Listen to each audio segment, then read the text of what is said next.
programmed to accept student information and display it. Here we have to create structure student. Before that we have to include our stdio.h. Now see, we will create structure to represent student. How?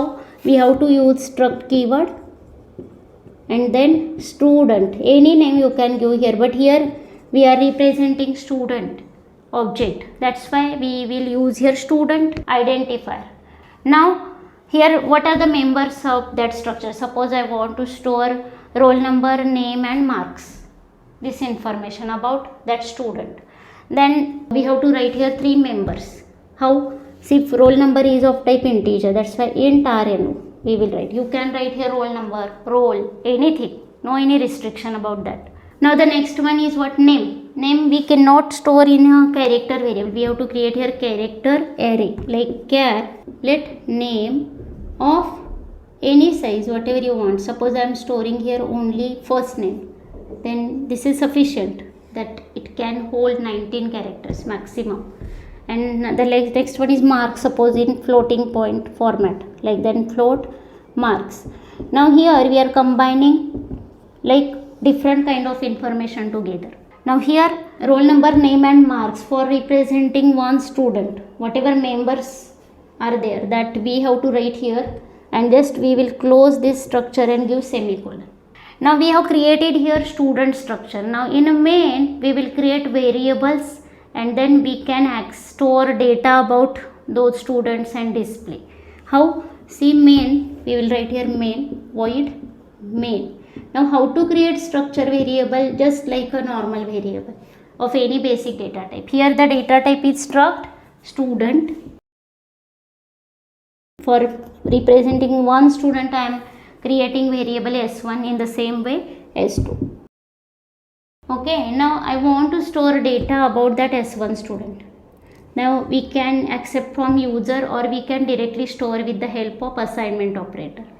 Okay, now see, we'll write here like S1 dot, what is the information about that first student? That is RNO. It is having RNO. Then we will write RNO equals to, how to fetch RNO, one particular member of that structure. Using dot operator we have to fetch. The same thing I have done here, that is s1 dot rno is equals to let 1. Okay, then name I want to store here. For storing name we cannot use directly assignment operator. See, we cannot copy one string to other string with the help of assignment operator. For that we have to use strcpy, and for that we have to include again string.h also. Then only we can use that strcpy. Okay, now see, s1.rno equals to 1. In the same way we can store strcpy s1.name. Here suppose I am storing name like Ram in this way, and the next one is s1.mark. Suppose I want to store, then again we can write like this, s1.marks equals to 98.00. In this way you can store. Okay, now I have stored marks of first student in S1. In the same way we can store data about that second student with the help of this S2 variable. How? In this way, S2 dot RNO equals to 2, then strcpy S2 dot name comma let Ajay, and then next S2 dot marks equals to let 99.00. In this way we can store data about both the variables like S1 and S2. S1 will represent one student and S2 will represent any other student. And using dot operator we can fetch individual members of that structure. Now we have stored information about 2 students with the help of this structure. Okay, now we can display it very easily. Okay, how? Just using printf we can display data about both the students. How? See here, printf, let I am writing here student 1. Then how to display? Just in one line only I am displaying like printf roll number equals to % t comma s1 dot rno in this way. Now here printf, see I am writing every information on different line, not in one line, it will be somewhat complicated then. Now your name is of type string, that's why I will write here percent s comma s1 dot name. In the same way we have to display like marks. Here only we will write like this, printf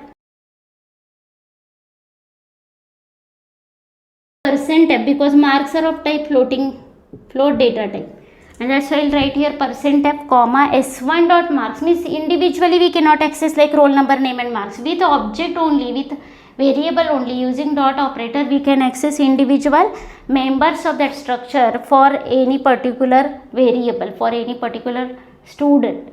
Now in the same way here, whatever I have written, in the same way we can display information about that second student. Okay, you have to write code for that. Now here in this way we can write program to accept student information. Here I am just directly assigning data about two students and displaying it. You can even accept data from user also. Like here you can give message like enter roll number of first student, then just scanf percent d comma ampersand s1 dot rno. In that way also you can accept data about those students from user and then display in this format.